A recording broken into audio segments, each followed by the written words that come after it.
네, 안녕하십니까. 정인태 신지식인 TV입니다. 저는 국립한국복지대학교 특임교수를 역임한 정인태입니다. 네, 발달장애 극복은 가능해요. 예, 이 주제에 대해서 좀 말씀을 드리겠습니다. 많은 부모님들이 이제 가장 큰 고민이 이런 거겠죠. 네, 발달장애 극복이 가능하냐 이런 질문들이죠. 여기에 대해서 제가 이 경험을 바탕으로 솔직하게 양심적으로 말씀을 드리면은 아이들마다 좀 달랐어요. 제 임상 결과를 보면은 어떤 아이들은 진짜 발달이 또래 아이들보다 뭐 한 2년 정도 지체가 돼 있었는데 그 아이가 보면은 나중에는 또래 아이들과 발달이 같아지는 경우도 봤습니다. 그러니까 발달 지체의 정도 또 뇌의 손상이라든지 뇌발달 장애의 정도에 따라 굉장히 다를 수 있다라는 거죠. 그리고 중요한 건 뭐냐면 아이의 어떤 이상 행동들, 문제 행동들이 좋아질 수 있다라는 거예요. 그런 건 좋아진다. 그리고 아이들의 발달은 천천히 진행된다라는 거예요. 또 반면에 발달이 다시 퇴행할 수도 있다라는 거예요. 발달이 다시 퇴행, 뒤로 가버리는 거예요. 또 발달이 이상하게 발달될 수도 있다라는 거예요. 이상하게 발달된다라는 것은 뭐냐면 아이의 발달이 일반 정상적인 발달 경로가 아닌 특이한 형태로 발달이 돼 나간다. 또 발달의 불균형, 인지와 정서, 언어, 사회성, 행동이 이 발달이 균형이 맞춰져야 되는데 이 발달의 균형이 아니라 이 균형이 무너진 상태에서 진행되는 경우, 이런 경우도 있다라는 거예요. 그래서 부모님들이 너무 큰 어떤 희망을 갖는 것은 어떻게 보면 희망 고문이 될 수 있어요. 좀 현실을 우리가 직시해야 되거든요. 현실을 직시해서 아이의 발달이 계속 향상이 된다. 계속 향상이 된다라는 것은 확실하다라는 거죠. 그리고 발달이 되고 또 놀라운 기적 같은 일도 벌어진다라는 거예요. 그래서 이렇게 되기 위해서는 선생님과 부모님이 하나가 돼야 되는 것이 되게 중요하고, 특히 환경, 아이의 교육받는 환경이나 또는 생활 환경, 가정 환경이 발달에 긍정적인 환경이어야 한다라는 거예요. 그것이 굉장히 중요한 부분인 겁니다. 그걸 통해서 매일매일 우리가 개별화 교육 계획을 잘 세워서 아이의 발달을 한 걸음 한 걸음 나아가게 하는 것이 굉장히 중요하다라는 거예요. 저는 제가 임상을 하면서 굉장히 열정을 다했어요. 열정을 다하면서 전개를 했는데, 당시에 보면은 뭐 진짜 캐나다에서도 부모님들이 오셨고, 우리 교민들이죠. 교민들이 캐나다에서도 오시고, 뭐 중국, 일본, 뭐 이런 나라에서 오시더라고요. 그 인도네시아 뭐 이런 나라에서도 오고 미국에서도 오고. 그래서 왜냐하면은 해외 나가서 언어적인 어떤 자극에 아이가 언어적인 자극이 좀 일관성이 없었을 경우에 이것 또한 발달에 부정적 영향을 미칠 수 있어요.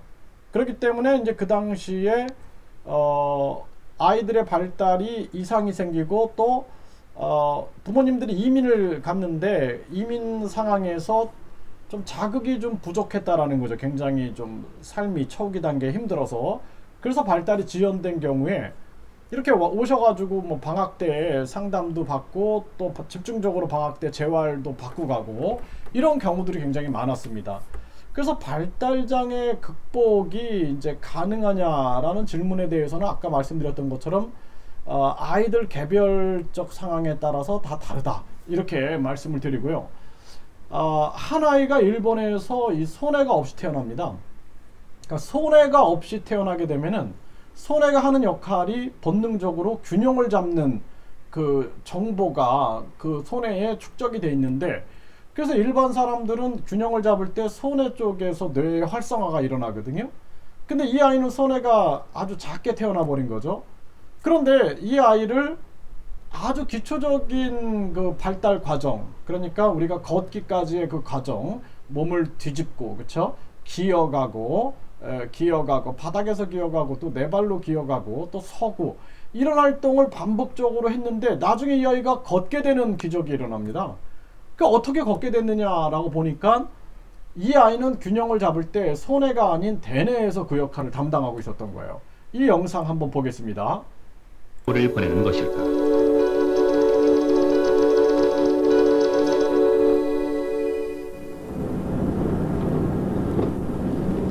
우리는 그 물음에 대한 한 가지 흥미로운 해답을 일본의 한 보육원에서 볼 수 있었다.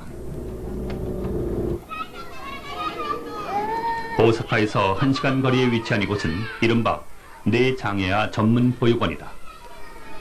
전체 원생 중 3분의 1이 뇌장애아다. 매주 한 번씩 갖는 장애아 부모들의 모임. 동병상련 때문일까? 아니면 희망 때문일까? 이들 모임엔 의례 웃음꽃이 핀다.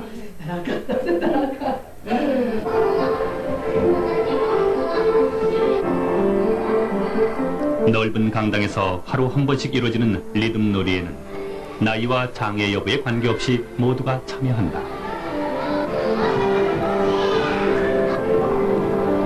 단순해 보이는 동작이지만 그들은 이 움직임이 아이들 발달에 도움을 준다고 믿고 있었다. 장애가 있고 없음을 떠나서 영악이나 유아기 아이가 잘 자라려면 손과 발을 자유자재로 많이 그리고 잘 움직일 수 있어야 한다는 점이 매우 중요합니다. 특히 아기는 모든 것이 좌우 대칭을 이룹니다. 그러니까 등뼈를 중심으로 좌우 대칭을 이루는 손과 발을 마음껏 사용하는 것이 여러 가지 형태로 뇌에 자극을 주는 결과를 낳게 되는 것이죠. 자, 이 말씀을 제가 좀 약간 설명을 드리면은 바로 이런 거예요. 그래서 인간의 정신과 뇌와 신체가 하나로 연결되어 있다라는 것이죠. 제가 이제 MBPA 과학을 창안해서 이 MBPA 과학을 24년째 제가 보급을 하고 있어요. 정말 24년이라는 세월이 참 길었죠. 네, 길게 이렇게 활동을 전국적으로 또 세계적으로 활동을 하면서 진행을 했는데 결국에는 뭐냐면 이 원장님이 하신 얘기가 뭐냐면은 정신과 뇌와 신체가 하나로 이렇게 연결되어 있는 거예요. 하나로 연결되어 있기 때문에 의지를 통한 신체 움직임, 이게 바로 운동인 거예요. 그러니까 이거는 신체 활동이 아니라, 이렇게 하는 건 신체 활동이 아니라 뭐예요? 정신뇌 신체 활동이다라는 거예요. 신체가 움직이기 위해선 뇌가 움직여야 되고 정신이 움직여야 된다라는 거예요. 또 제가 뭐 이렇게 손을 콩콩콩콩 쳤는데 요때 느낌이 와요. 느낌이, 요 소리도 들려요. 요거는 신체로부터 뇌로 전달되어 온 자극이 수동적 정신을 형성하는 과정입니다. 그래서 이것 또한 신체 뇌 정신 활동이다라는 거예요. 신체 뇌 정신 활동 PBMA, 이거는 정신 뇌 신체 활동 MBPA가 되는 것입니다. 자, 이렇게 해서 이 원장님은 이런 이론적 체계는 만들지 않으셨지만 경험을 통해서 이런 거를 통찰하고 계시지 않았나, 저는 그런 생각을 하게 됩니다. 네, 좀 더 볼까요? 취재팀은 이곳에서 뇌장애를 극복한 한 소녀를 만날 수 있었다. 세계적으로 100명의 사례만이 보고된 마리네스코 슈글렌 증후군으로 판정받은 아키는 걷지도 일어서지도 못할 것이라는 게 모두의 예상이었다. 그래서 상당한 충격을 받아서 당시에 MRI나 여러 가지 사진을 찍어봤습니다. 그랬더니 손해가 위축되었다고 할까요? 거의 없는 상태였어요. 그런 사실을 알고 나서 여러 의사 선생님께 보였더니 우리 아이의 손해는 쥐의 손해보다도 적을 정도로 거의 없다고 하셨어요. 그래서 평생 걸을 수 없을 거라고 진단을 하셨죠. 네, 그래서 이제 의사 선생님들은 이제 정상인의 뇌에는 이렇게 손해가 형성이 돼 있는데 이 아이는 손해가 없기 때문에 영원히 걸을 수 없다라고 이제 결정을 내려버린 거죠. 그런데 그 의사들의 그러한 결정에 굴하지 않고 이 선생님들이 노력을 합니다. 이 부모님들과 한번 볼까요? 손해는 우리 몸의 균형과 운동 감각을 담당하는 것이다. 이것은 정상화의 손해. 그리고 이것은 아키의 내 사진이다. 이유가 네, 그래서 이 아키는 이렇게 손해가 아주 작기 때문에 걸을 수 없다. 일반적으로 그렇게 생각하겠죠. 걸을 수 없다. 그런데 아이가 걷게 됐다라는 것이죠. 그렇죠? 네, 그래서 저도 이제 이렇게 아이들을 재활하면서 이러한 사례들을 굉장히 많이 봤어요. 그래서 어떤 아이들은 놀랍게도 이제 발달이 재활되는 그러한 상황들을 보면서 저도 깜짝 놀랐던 부분들이 굉장히 많았고, 제 삶에서 이 장애 아동에 대한 재활 이런 것은 정말 저는 운명처럼 생각하고 저의 젊은 시절 20대 30대를 거의 제가 뭐 여기에 거의 미쳐서 제가 살았던 그러한 기억을 합니다. 그래서 정말 이것이 왜 이것이 가능했냐라는 측면을 제가 과학적으로 설명을 드릴게요. 그래서 여러분들이 지금 발달장애 극복은 가능해요. 요 강좌 1번인데요. 이제 2번에 이어서 계속 강의를 해드리겠습니다. 그래서 여러분들이 이어서 강의를 계속 들으시고 질문이 있으시면 댓글 남겨주시면 제가 계속 영상을 만들어 드리겠습니다.